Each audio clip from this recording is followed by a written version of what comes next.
The class without a bell. I once worked as a student teacher at a rural high school in Dak Trung district, a place where cell signal flickered in and out, and the well water always carried the sour scent of old moss. The school stood isolated on a low hill, surrounded by melaleuca trees. There were 3 classroom buildings, 1 administration office, and a dilapidated dormitory for teachers. Everything was worn down. But what caught my attention most was a single classroom at the far end of Building B. It had no room number, no nameplate, no students. People called it the class without a bell. I asked the other teachers, but they always brushed me off. One said, "It's just storage now. Don't worry about it." Another gave a more cryptic answer. "It used to be a special class, but ever since that incident, no one teaches there anymore."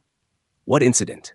No one would say, until I heard the bell for the first time, coming from inside that room, even though the school hadn't had a working bell system in years. The first time I heard the bell, I was alone. It was 6:55 a.m. a Monday morning, and I was walking past Building B on my way to the teacher's office. The air was cool and still, as it often is in the Highlands, and the corridor echoed with the sound of my own footsteps. Then I heard it.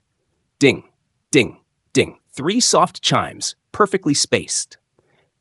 Not the sharp ring of an electric school bell. No, this was the slow, metallic resonance of an old handbell. It came from the last classroom on the left, the one without a number. I stopped, staring at the rusted handle of the door.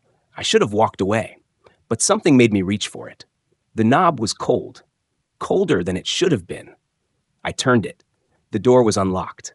Inside, the classroom looked almost untouched, like someone had preserved it as a shrine to a time that never came back.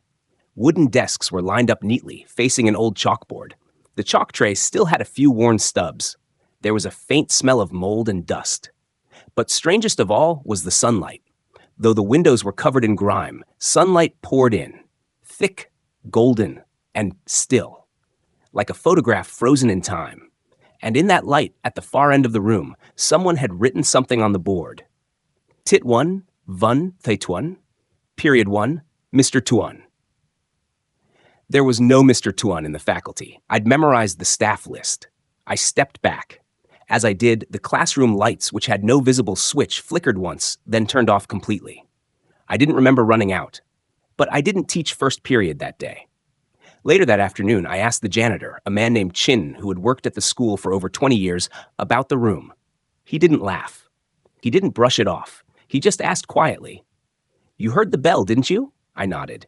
He took a long breath and then said, "That class, it used to exist. Room B13. They removed the number after the fire." Fire? Back in 1994, a student set himself on fire right at his desk, in front of everyone. They say he was possessed. No one survived. Whole class was locked in. No one ever found the key. But every year around this time, the bell rings. What time? First Monday of July, 7 a.m. Why? Because that was when roll call started. That night, I couldn't sleep. I kept thinking about the board, the writing, the desks lined up perfectly, the light that didn't behave like real light. I dreamed of a classroom on fire, but the flames made no sound. The students sat motionless as they burned, their mouths open in silent screams. At the front stood a man in a white shirt, his back to me, writing the same word over and over. Present, present, present. Then he turned around, and he had no face. The next morning, I came in early. Against every instinct, I walked back to that classroom. The door was closed.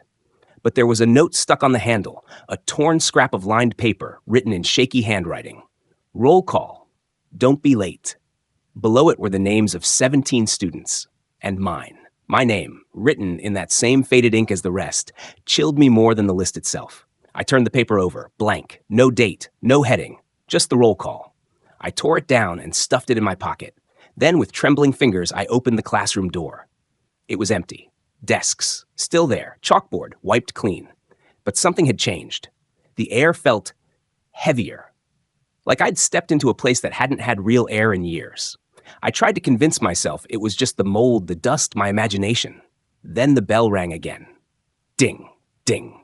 7 a.m. on the dot, and the writing reappeared on the board, as if invisible chalk had been waiting for its cue. Line by line, it spelled out, Tit 1, Vun Thay Tuan, Chude, Noisa Kong Ten. Lesson 1. My throat closed. I turned to leave and froze. The desks were no longer empty. 17 students, all in uniform, all perfectly still. They hadn't been there when I came in, but now they filled every seat, heads bowed, hair over their faces, not moving, not breathing. And at the front, a figure in a white shirt. He had his back to me. Again, I couldn't see his face. He was writing on the board with a long black piece of chalk, the sound sharp like nails. I couldn't understand the words. They squirmed as I tried to read them. I stepped back. The teacher stopped writing. He turned slowly, but his face was still blurred. And then all the students turned in unison. Every head lifted, every face pale and burned, eyes hollow, teeth exposed, flesh bubbled like candle wax. And all at once they said in one voice, "Komat!" I ran. The door slammed shut behind me. I don't remember how I got back to the office, but I stayed in bed the next 3 days with a fever. The school nurse said it was exhaustion, but every time I closed my eyes, I saw them. The class, the board, my name on the roll. When I returned, the classroom door had been boarded shut. The principal said there had been a break-in. No one was allowed in Building B until after inspection. I asked her, carefully, if she knew anything about a Mr. Tuan. She said nothing at first. Then she opened her drawer and handed me a yellowed envelope. Inside was an old staff photo, 30 teachers, smiling. One of them, third row, white shirt, thin tie, had no face, scratched out, with ink. Written beneath it in faded pen, Tuan Literature died 1994. That's all I'll say, the principal told me. You're not the first to ask, but you might be the last. That night, I burned the roll call list, but the next morning, another appeared, in my desk drawer. Same names.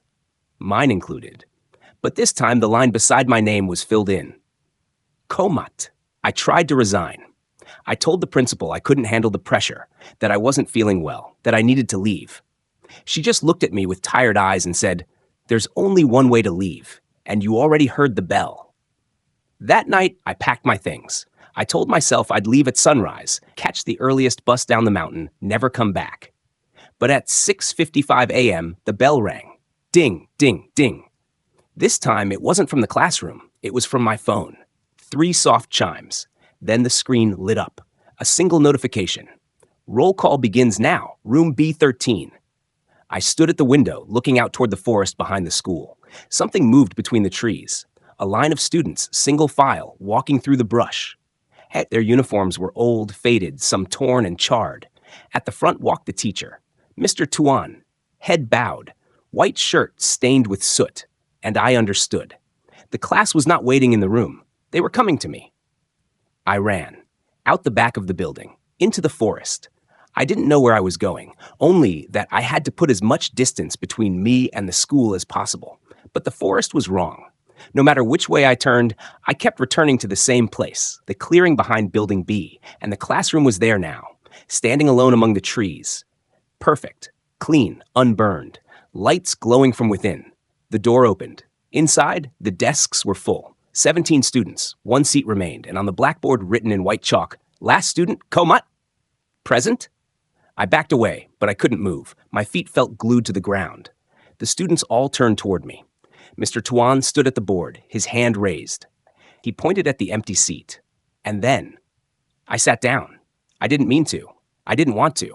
But my body moved on its own, folding into the desk like it had been waiting for me all along. The bell rang once more. Ding? I don't remember leaving the forest. But I woke up in the teacher dormitory. Everything looked normal. The school, the students, the sun. Only, no one recognized me. My name was no longer on the faculty list. My desk had been cleared out. When I asked the janitor if he remembered me, he blinked slowly and said, "You must be the new lit teacher. We've been waiting for someone to take the old classroom." Which one? Room B13.